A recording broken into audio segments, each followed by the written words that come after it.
Saudara sekalian, memang tidak mudah untuk mengubah pola berpikir atau paradigma yang sudah terlanjur mengakar bertahun-tahun, berbelas tahun, bahkan puluhan tahun.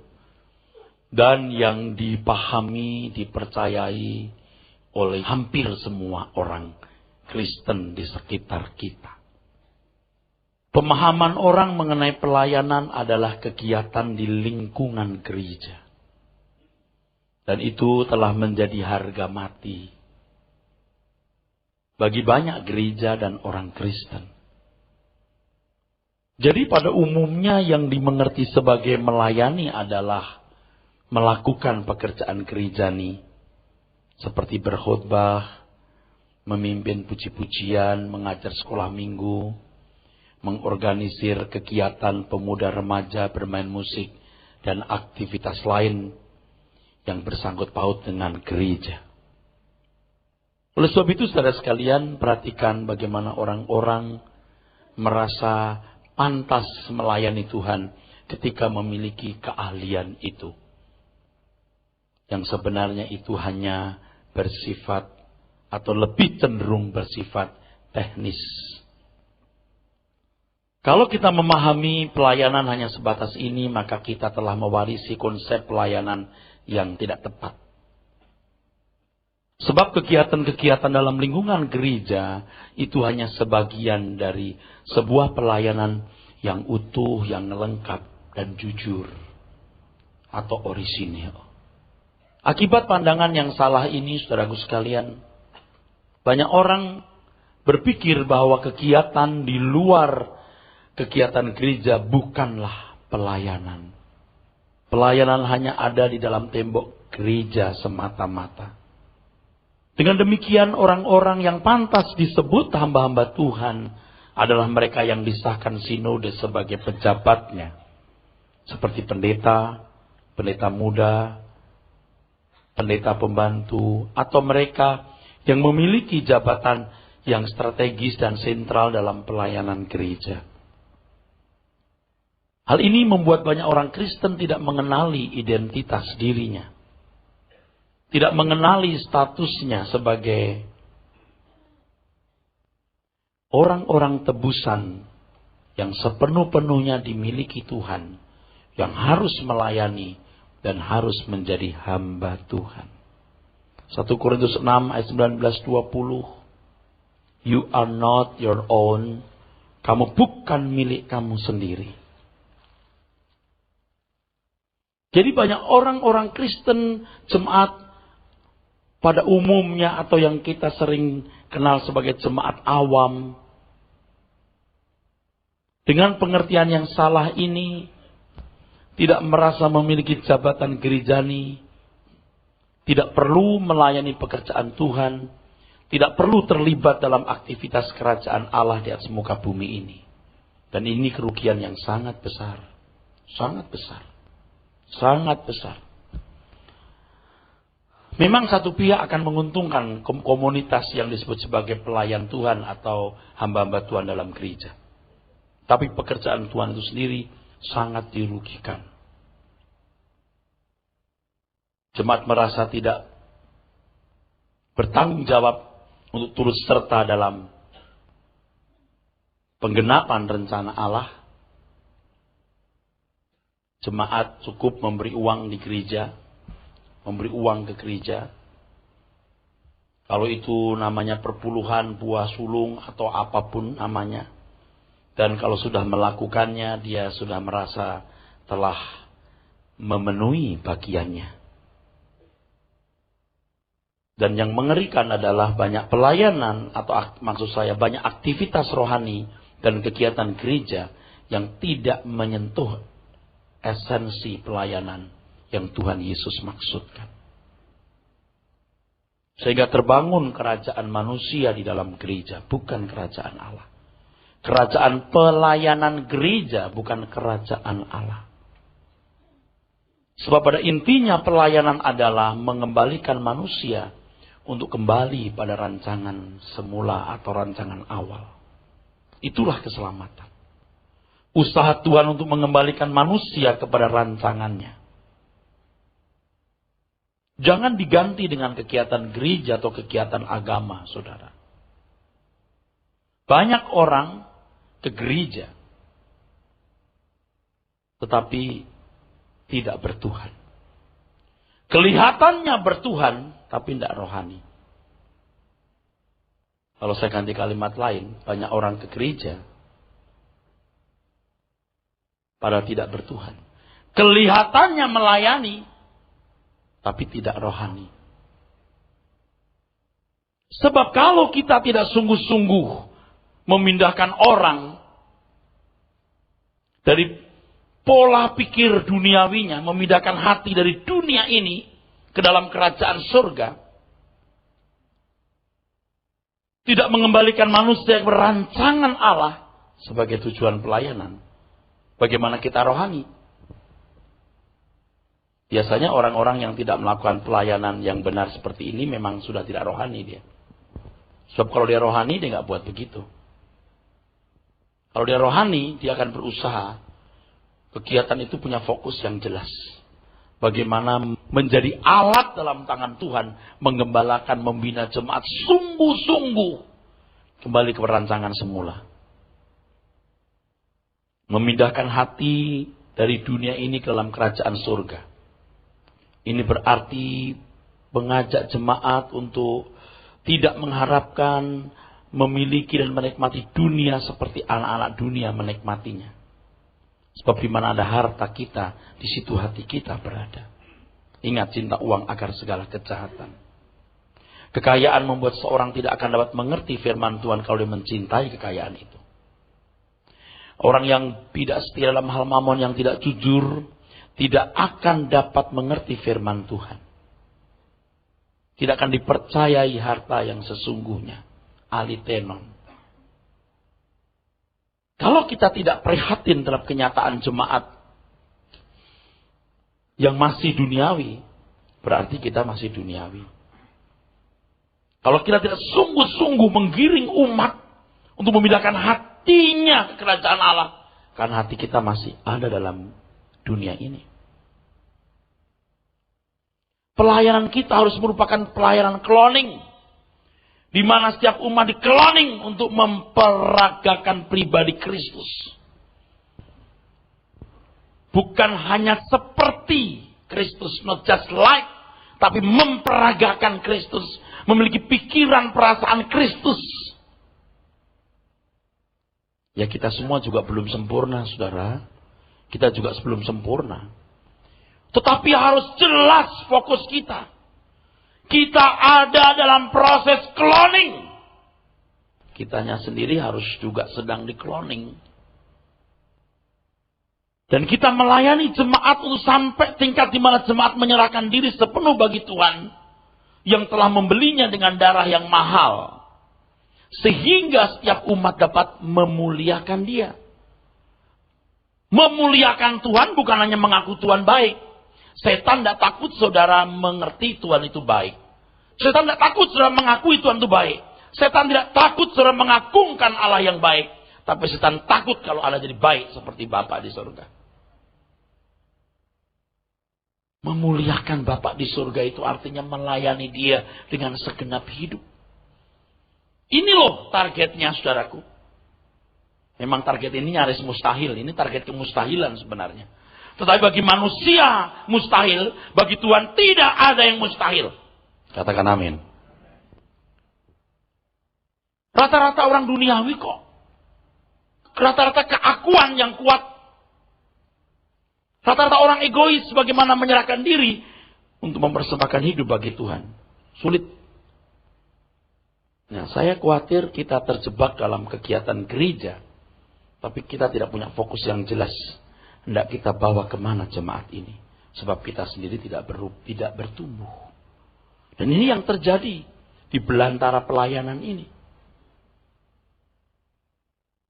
Analisa yang saya lakukan secara tidak sengaja atau tidak sadar atau tidak sistematis mungkin juga. Tapi nyata. Ketika orang jadi aktivis malah lemah dia. Yang tadinya ketika jadi jemaat rajin bawa Alkitab, nyata gitu. Saya jadi aktivis malah enggak. Bahkan tidak jarang ya saudara, konflik-konflik antar aktivis itu menampakkan kemanusiaan yang belum dibaharui. Ini belum kenyataan orang-orang tertentu yang mencari keuntungan di dalam kegiatan gereja itu, yang disebut sebagai pelayanan itu. Tapi sebenarnya omong kosong, itu bukan pelayanan. Itu cuma mengisi kesibukan, mengisi waktu untuk punya kesibukan. You cari nafkah, you cari kesenangan, you senang. Namanya melayani, aktif. Apalagi kalau pendetanya baik, tidak mata duitan, nggak terganggu duitku. Aku aman di sampingnya. Tapi Anda tidak bertobat dengan sungguh-sungguh. Saya khawatir, sudah nggak selamat nanti. Saya khawatir, Anda nggak dikenal Tuhan. Yang sudah mengusir setan, mengadakan banyak mujizat saja, Tuhan bisa berkata, I never knew you. I never knew you. Saya tidak kenal kamu. Ini bukan mau marah ya, bukan mau ngomeli ya saudara. Tapi ini harus jadi keprihatinan kita. Kita harus prihatin saudara. Saya adu nih, aktivis dengan jemaat nih. Ada yang lebih rajin jemaat mencari kebenaran. Saya tidak katakan setiap saudara setiap hari keluar rumah. Itu juga tidak baik. Ada aktivis yang harus pergi hari Selasa, Rabu, Kamis. Ya mesti pilih waktu yang tepat, saya mengerti. Tapi kenyataannya, ada orang-orang yang mestinya dia punya kehausan dan kelaparan akan firman. Tapi tidak haus, tidak lapar. Bagaimana kita bisa mengajar orang langkah-langkah iman yang benar kalau kita sendiri belum masuk sekolah kehidupan itu? Dan ini yang menjadi masalah dalam pelayanan kita, saudara. Mestinya pelayanan dimulai dari beberapa orang yang diajar mengenal kebenaran. Dari beberapa orang ini kemudian seperti multi level marketing, dia menangkan jiwa-jiwa yang lain terus bertumbuh, ya terus begitu. Tidak langsung brek 1.000, brek 2.000, brek 3.000. Kita juga telah memulai satu langkah yang salah, saudaraku. Dan sekarang kita menyadari kesalahan ini, saudara. Mestinya kita bukan membuat mass produksi massa, tapi harus home industry. Setiap kita itu harus menyentuh orang. Tidak usah 1.000, tidak usah 100, tidak usah 500, tidak usah 50. Mungkin satu orang saja selama kita hidup. Satu saja. Tapi benar-benar masuk surga dan didewasakan. Benar-benar menyerahkan hidupnya untuk melayani Tuhan.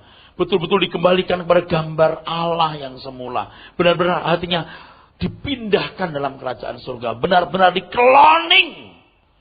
Benar-benar melayani dengan segenap hati.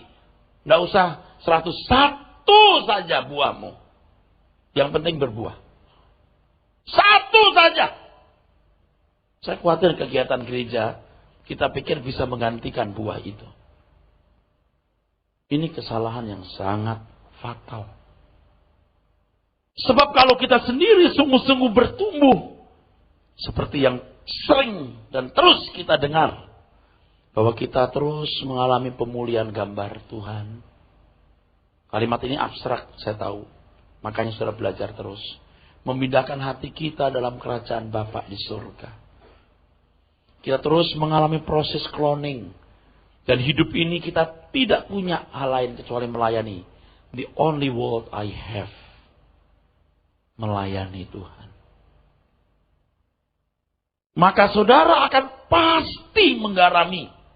Dan pelayanan itu adalah ekspresi kehidupan. Not just to do, but to be.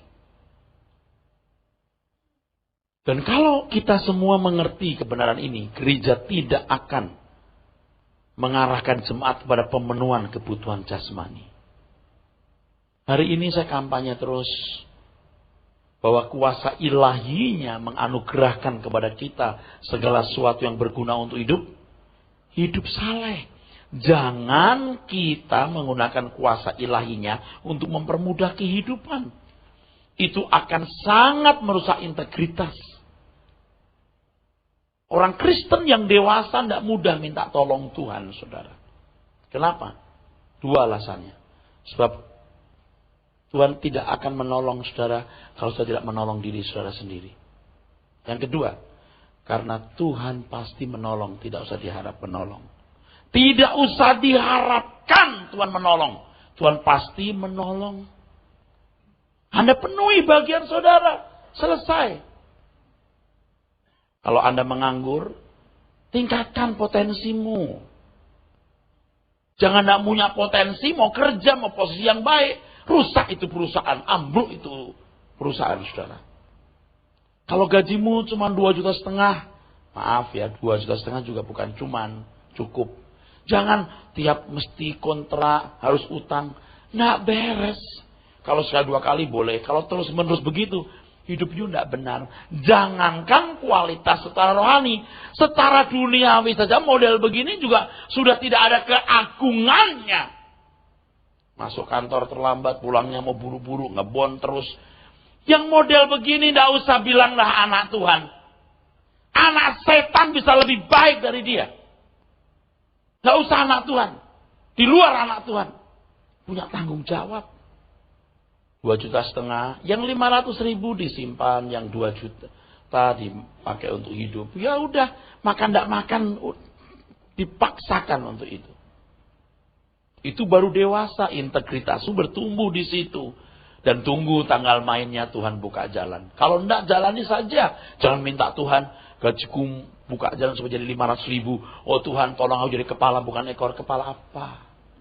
You pantas nggak jadi kepala.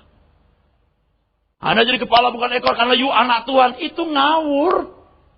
Nggak begitu Tuhan itu. Anda punya persoalan lalu mudah ditolong Tuhan. Tuhan tidak akan merusak karakter saudara dan memudahkan jalan hidup ini. Tuhan mengajar kita untuk kerja keras dan menumbuhkan integritas yang baik. Karena di surga kita bekerja. Bukan tidur lagi, makan lagi, tidur lagi, makan lagi, tidur, makan lagi. Surga itu tidak begitu. Kembangkan potensi yang saudara miliki. Jadi berkat dimanapun kita berada, saudaraku. Kita telah melakukan kesalahan di waktu-waktu yang lalu. Kita sibuk bagaimana menggelar pelayanan. Memutar roda pelayanan. Tapi kita tidak membenahi diri sendiri dengan serius. Dulu kalau saya di jemaat lihat orang punya kapasitas tertentu, entah dia berkedudukan tinggi, entah dia kaya, entah berpenampilan menarik bagaimana gitu, mata saya hijau dan berkata ini bisa dipakai. Tapi saya sudah bertobat. Bahkan beberapa orang ketemu saya berkata, Pak, saya mau bantu pelayanan Bapak. Saya bilang duduk di situ, dengerin dulu. Saya ngomong, duduk di situ, duduk dulu situ, dengar. Saudara harus tahu apa itu pelayanan. Bukan sekedar saya bisa organisasi Pak, saya akan mendampingi Bapak di bidang misi atau bidang ini, bidang itu, enggak. No need, enggak butuh. Kalau saudara hanya punya kapasitas kemampuan berorganisasi, tapi tidak mengerti misi yang benar dalam pelayanan, bisa rusak gereja ini. Rusak. Memang dibutuhkan SDM. Sangat dibutuhkan. Kita sering susah memikirkan kurangnya SDM dalam pelayanan ini. Pelayanan gereja ini maksud saya. Tapi kalau saudara bertumbuh dalam kebenaran dan dimanapun saudara berada, saudara menjadi agen-agen Tuhan untuk mengajarkan kebenaran, memberitakan kabar tentang keselamatan dalam Yesus Kristus melalui seluruh sikap hidup saudara, dan menuntun yang sudah percaya kepada Tuhan Yesus kepada pendewasaan sampai selamat, hatinya dipindahkan ke surga, di-cloning dan turut serta melayani Tuhan seperti saudara melayani. Itu baru betul-betul estafet pelayanan yang benar yang Tuhan kehendaki. Jadi sekarang kita mesti malu, saudaraku, ya. Jangan hanya karena kita punya tanggung jawab, posisi di gereja, lalu kita merasa kita ini panglima atau perwira tinggi di kerajaan surga. Belum tentu. dan macam-macam. Jangan sok. Belum tentu perwira tinggi kerajaan surga itu yang membawa jiwa sungguh-sungguh diselamatkan. Sampai orang itu betul-betul di-cloning. Sampai menyerahkan seluruh hidupnya untuk Tuhan. Tidak ada pemisahan ini 10-10 untuk Tuhan. 90 ku pakai suka-suka. Tidak ada. Segenap hidupku. Semua milik Tuhan. Ini tidak gampang merubah. Ini mustahil kok. Saya tahu mustahil. Ini kalau bukan Roh Kudus tidak bisa. Ini anugerah. Tetapi kita harus meresponi anugerah itu. Inilah yang namanya pelayanan tanpa batas itu. Nanti dengan sendirinya pelayanan gereja jadi bagus. Kalau dibangun oleh orang-orang yang mengerti apa itu pelayanan. Mengembalikan manusia ke rancangan Allah yang semula. Hatinya bisa dipindahkan di surga. Sadar bahwa dia bukan berasal dari dunia ini. Memiliki atmosfer berpikir sebagai musafir. Tidak mencintai dunia. Puas dengan apa yang ada. Terus makin sempurna di-cloning seperti Yesus. Dan hidup ini hanya untuk melayani, mengabdi kepada Tuhan. Saya lihat banyak orang baik-baik di gereja. Sungguh baik. Tapi tidak rohani. Betul nggak rohani? Dia pikir standar kebaikan dia sudah cukup. Karena memang dia kalau bandingkan diri dengan orang lain, dia lebih baik. Tapi kalau kita lihat standar firman Tuhan, dia belum jadi anak Allah. Orang yang dipimpin Roh Allah adalah anak Allah. Kalau tidak dipimpin Roh Allah, bukan anak Allah. Atau belum jadi anak Allah yang baik. Nah, kalau gereja dibangun oleh orang-orang yang mengerti pelayanan ini, bagaimana hidupnya menjadi garam di tengah-tengah masyarakat, dimanapun dia berada, wah, gereja pasti baik. Gereja tidak menjadi kerajaan manusia. Dan saya mesti kasih tahu ciri gereja-gereja seperti ini. Dia tidak akan mengutamakan pemenuhan kebutuhan jasmani. Dia akan mengarahkan jemaat terus ke kerajaan surga. Bagaimana jemaat mengenakan kodrat ilahi. Dan kalau orang mengenakan kodrat ilahi, waduh, percayalah, rajin, giat bekerja, jaga kesehatan dengan baik, waduh indah. Ya, indah. Kalau orang Kristen baru, saya harus berkata, yang perlu tanda dalam nama Yesus ada mujizat. Tapi kalau saudara-saudara sekalian yang sudah mengerti kebenaran, kamu tidak perlu menuntut mujizat. Tapi kamu membutuhkan tanggung jawab. Jangan berdoa kalau saudara makan makanan yang tidak membuat tubuhmu sehat. Ingat, santan curuhan, kau tumpang tangan dalam nama Yesus. Berkati makanan ini. Itu kurang ajar itu. Tapi karena Tuhan punya satu kebijaksanaan, Tuhan bilang, oke lah, boleh lah. Ya. Cuman umurmu saya kurangi ya. Kalaupun nggak saya kurangi, kata Tuhan, memang itu kodratnya mesti kurang, nggak bisa nggak. Yang merokok ini ya, Anda mesti berhenti merokok. Bukan soal merokok masuk atau masuk neraka. Rokok itu membuat saudara bisa mati muda. Orang lain pun jadi mati muda gara-gara saudara loh. Kita yang nggak biasa merokok nih, kita punya paru-paru bersih, duduk di sebelah kita orang ngerokok, kita menghirup udaranya. Lebih jahat itu udara, lebih jahat itu asap rokoknya dia. Makanya kalau makan di restoran, kalimat yang pertama kita tanya adalah, mana yang non smoking? Langsung. Mana yang non smoking? Langsung. Yang tidur tidak teratur, yang sembarangan hidup, Anda tidak punya integritas dalam segala hal. Kita akan memancarkan terang, saudaraku sekalian. Oleh sebab itu kerajaan manusia di dalam gereja harus diganti menjadi kerajaan Tuhan. Pemerintahan Tuhan harus terselenggara dalam kehidupan orang percaya setiap hari, dalam seluruh kegiatannya. Bukan hanya dalam lingkungan gereja. Pelayanan harus merupakan pelayanan tanpa batas. Yaitu usaha yang dilakukan terus-menerus orang percaya untuk merubah orang di sekitarnya. Siapapun orang itu. Kalau dia tidak berubah, bukan tanggung jawab kita. Tapi jangan sampai dia tersandung karena kita.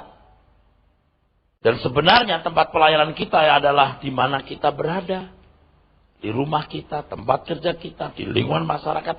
Itu real ministry kita, saudara. Bukan di gereja. Jadilah kamu garam. Garam itu efektif kalau di dapur, bukan di gudang.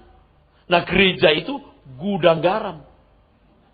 Sedangkan efektifnya adalah ketika saudara hidup di tengah-tengah masyarakat. Itu pelayanan yang sesungguhnya. Jangan gara-gara saya bicara begini lalu nanti ada yang berkata, Pak Eras kalau begini saya permisi, saya resign saja ya. Saya mengundurkan diri dari aktivitas karena saya belum layak. Ya jangan begitu. Ayo kita bertumbuh. Tapi kalau sudah berkeras begitu ya let him go. Silakan Anda pergi kalau begitu. Ingat ya, ini pekerjaan besar loh. Sangat besar. Karena kita memindahkan orang dari kegelapan abadi kepada terang yang ajaib. Ini masalah kekekalan, saudara. Saya bicara terus begini kepada jemaat. Saya ingatkan. Pelayanan yang sesungguhnya dan lebih real bukan di gereja. Justru di masyarakat. Di tengah-tengah masyarakat. Persembahkan tubuhmu sebagai korban yang hidup, yang kudus dan yang berkenan kepada Allah. Itu bukan di gereja saja, tapi seluruh kehidupan. Itu ibadah yang sejati, latreia. Pelayanan ini, saudaraku sekalian yang kasih, pelayanan yang tidak dibatasi oleh cara, sistem, dan kegiatan yang berbau gereja atau rohani. Tetapi seluruh tindakan hidup kita setiap hari. Nah, sekarang kita mulai jujur melihat diri kita sendiri. Sebenarnya selama ini kita sudah sampai ke wilayah ini belum? Kalau belum ya kita minta ampun pada kesempatan ini. Kita mohon maaf kepada Tuhan. Kita minta Tuhan perbaharui. Kita minta Tuhan pulihkan. Saya mengatakan ini tidak bermaksud mau melukai saudara. Ya. Sebab tema khotbah ini sesat di belantara pelayanan. Dan Anda tahu, kalau boleh saya ngomong walaupun ini gak enak kedengaran. Banyak orang Kristen yang makin cakap dalam kegiatan pelayanan gereja. Tetapi kehidupan setiap harinya tidak mendatangkan keteduhan bagi sesamanya. Ukuran yang paling bisa ditangkap itu waktu Anda menghadapi orang bawahan. Pembantu rumah tangga, sopir, pegawai Anda, itu sikap Anda itu kelihatan di situ. Kesewenang-wenangan Anda itu. Kepada orang yang lebih lemah, gimana sikap saudara, itu nampak di situ. Saya tidak mengatakan bahwa kita harus ramah-ramah, bagaimana gitu, sampai buat orang jadi rusak, enggak. Tetapi kalau orang jadi manusia ilahi yang memiliki kodrat ilahi, itu pancarannya sangat berbeda, saudara. Dimanapun dia berada. Dimanapun dia berada. Saya bukan anak kemarin sore yang baru hidup, saudara. Saya sudah umur 51 tahun ini. Tahun ini. Saya menganalisa orang-orang di sekitar saya. Saya menganalisa hamba-hamba Tuhan, pendeta-pendeta. Sejak saya masih muda. Dan yang paling saya analisa adalah diri saya sendiri. Orang-orang yang makin cakap dalam pelayanan gereja, tapi kehidupan setiap harinya tidak mendatangkan keteduhan bagi sesama. Banyak yang harus dibenahi. Dan kadang-kadang saya tidak tahu dari mana mulai membenahi. Banyak orang rajin datang ke gereja dan di depan mata masyarakat menunjukkan sebagai seorang pembela agama Kristen. Pembela agama Kristen, majelis gereja, aktivis, bahkan pendeta. Tetapi dalam kehidupan setiap hari perbuatan mereka tidak memberkati orang lain. Apa istimewanya orang-orang Kristen seperti ini? Orang-orang seperti ini pada dasarnya belum melayani Tuhan. Nanti dalam kasus-kasus tertentu nampaklah karakter manusiawi mereka yang tidak berbelas kasihan terhadap sesama atau sewenang-wenang. Mau menang sendiri, tidak mau mengalah, serakah, tidak bisa minta maaf. Mau menunjukkan prestasi, kekuatan, kelebihan yang dimilikinya. Tidak mau mengerti orang lain, memaksakan kehendaknya kepada orang lain. Pelit, bengis, dan lain sebagainya. Orang-orang seperti ini akan makan korban, saudaraku. Saya bicara bukan sebagai orang yang sudah sempurna. Saya juga memeriksa diri sendiri dengan serius. Sungguhkah saya pendeta yang baik? Sudahkah aku jadi hamba Tuhan yang benar? Coba saudara jujur. Apakah ada korban dari cacat karakter saudara setiap hari? Bisa pasangan hidup, bisa anak, bisa keluarga besar yang dekat, pembantu rumah tangga, sopir, bawahan di kantor, teman pergaulan, dan lain sebagainya. Nah, orang-orang Kristen seperti ini tidak akan pernah menjadi surat yang terbuka, saudara. Dia tidak akan pernah menjadi duta-duta Kristus. Tapi kalau kita mengerti kebenaran ini, kita belajar setiap hari bagaimana berubah, di cloning, kita haus dan lapar akan kebenaran. Kalau untuk satu berita koran, pagi-pagi udah nyari. Untuk berita gitu, cari koran, lihat TV, 2, 3, 4 jam bisa orang nonton TV. Apakah 30 menit Anda duduk diam di kaki Tuhan periksa diri? Ada 30 menit saudara bertemu dengan Tuhan? Gak ada alasan, gak bisa. Ngantuk, nggak tahu mau ngomong apa. Kalau saya jawab kasar mau nggak? Nggak tahu Pak, saya nggak tahu mau ngomong apa. Nggak usah ngomong. Udah nggak usah ketemu Tuhan deh. Nggak usah deh. Seberapa kita mau menghargai Tuhan kita? Nah, ketika kita datang kepada Tuhan, kita periksa diri. Tuhan, sudahkah hidupku ini benar di matamu? Ingat, kita selalu sibuk, saudaraku. Tapi kita harus punya waktu untuk bertemu dengan Tuhan. Sebagai full-timer Tuhan. Seluruh detak jantung, denyut nadi, tarikan nafas kita adalah irama pelayanan yang tidak pernah berhenti. Begitu kita buka mata pada pagi hari, kita sudah menyelenggarakan pelayanan yang baru hari itu. Siapa orang yang kita akan sentuh hari itu? Biar diberkati Tuhan. Dan boleh melihat suasana surga dalam hidup kita. Itulah sebabnya saudara sekalian, hidup kita tidak boleh jadi beban bagi orang lain. Hari ini kita semua harus mau. Kalau nggak mau, terserah. Bahwa gereja bukan rumah ibadah. Sebagian besar orang Kristen. Gereja itu hanya rumah ibadah pendeta dan full timer. Sedangkan rumah ibadah kita adalah warung toko kita.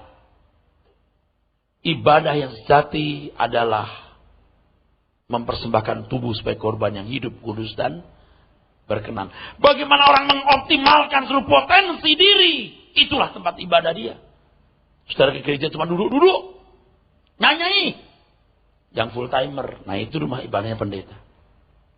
Gereja itu rumah ibadahnya pendeta. Yang full timer ya. Yang menghidupnya di situ ya, yang dia harus menggunakan seluruh atau menggunakan seluruh potensi, menyelenggarakan seluruh kompetensi yang ada padanya. Itu pendeta. Bagi kita gereja itu tempat pertemuan, meeting together kita. Tapi bukan rumah ibadah kita. Rumah ibadah kita justru di warung, di toko, di kantor. Itu rumah ibadah kita justru di situ.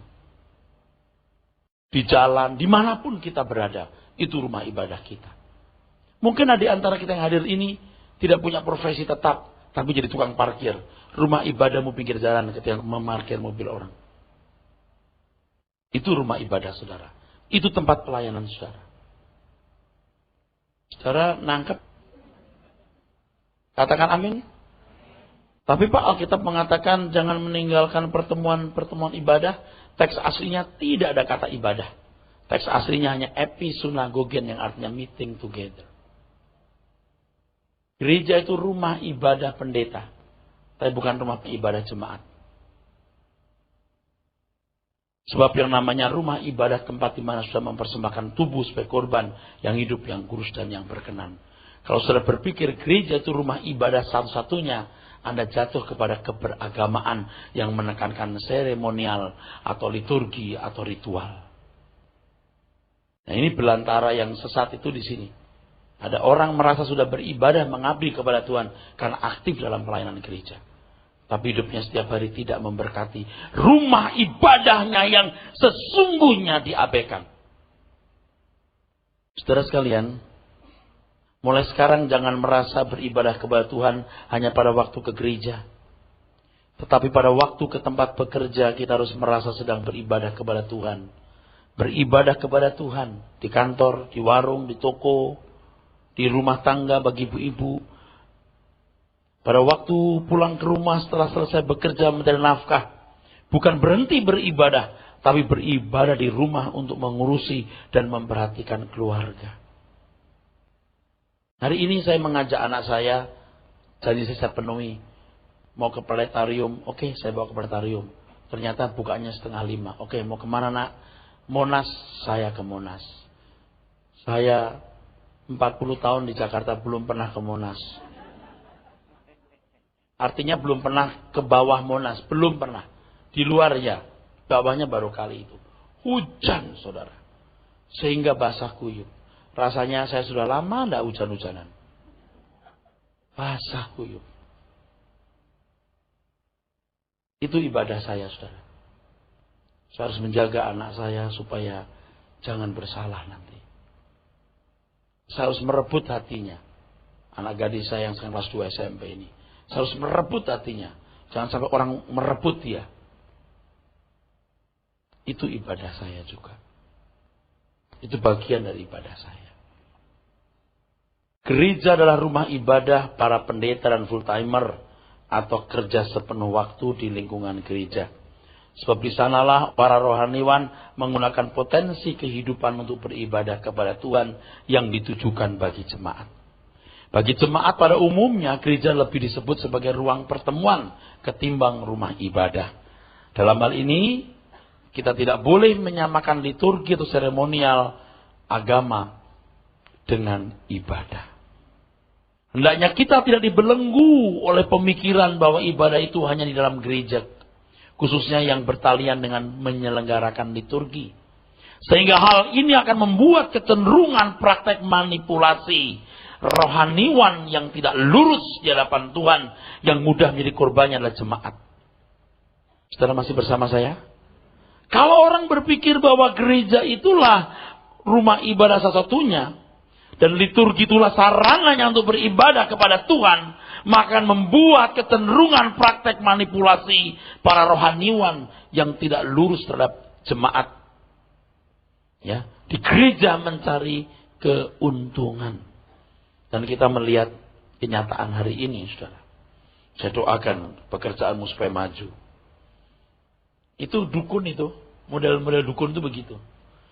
Tidak usah didoakan. Kalau jemaat dewasa pasti diberkati. Saya bukan teologi penderitaan ya. Pak Eras anti kemakmuran. Wah, you salah. Saya kasih tahu ya. Kalau Anda jadi anak Tuhan yang baik, Anda itu tidak bisa miskin. Bukan kecil kemungkinan, tapi Anda nggak bisa miskin. Nggak bisa mati muda, buat apa mati muda? Kecuali untuk hal yang khusus yang Tuhan mau kerjakan, saudaraku sekalian. Jadi saudaraku sekalian yang kekasih, saudara harus mulai mengerti sekarang. Bahwa pelayanan gereja ini secara teknis harus jelas menggiring jemaat. Bertujuan yang jelas. Oleh sebab itu saudara ya, harus ikut mengawasi saya ya. Kalau ternyata saya punya langkah salah, Anda harus mulai berkata, Pak, kayaknya salah nih. Bapak salah nih langkahnya. Kita nggak diarahkan ke kerajaan surga ini. Nah, Anda boleh bicara. Ayo, nggak apa-apa. Dan saya bersyukur di sini banyak orang-orang yang kritis, yang berani terus terang kepada saya. Oke, mari. Kita selesaikan secara jantan, saudara. Kalau kita semua memiliki pemahaman yang sama di sini, dan ketika orang bertumbuh dalam kehidupan setiap hari, dikloning makin menjadi seperti Kristus, hatinya dipindahkan dalam kerajaan surga, segenap hidup dipersembahkan bagi Tuhan dalam bentuk bagaimana mengekspresikan pelayanan, not just to do but to be, dimanapun jadi berkat, maka pasti dia punya peran dalam pekerjaan gereja. Gereja memang menjadi sentral. Ada peran di situ. Pasti ada tempatnya di situ. Dan semua kita pasti menjadi satu tim work yang kuat untuk memenangkan jiwa-jiwa baik kerajaan surga. Oleh sebab itu, saudaraku, langkah yang saudara dan saya harus lakukan hari ini adalah komitmen. Mau bertobat. Pola pikir dirubah. Bahwa pelayanan itu adalah segenap hidupku. Kupertaruhkan semua bagi Tuhan. Dan itu bisa terjadi kalau aku bertumbuh dewasa seperti Kristus. Mengenakan pikiran dan perasaan Kristus. Saudara jangan merasa tertuduh atau dimarahi dengan khotbah ini. Tapi mari dengan rendah hati kita membawa diri kita kepada Tuhan. Sebelum terlambat. Sebelum terlambat. Ya. Orang-orang baik dalam gereja sebelum terlambat. Tuhan berkata, aku tidak kenal kamu. Para full timer, hamba Tuhan pendeta sebelum terlambat. Kita periksa dengan jujur diri kita. Sudahkah kita melayani dia? Amin.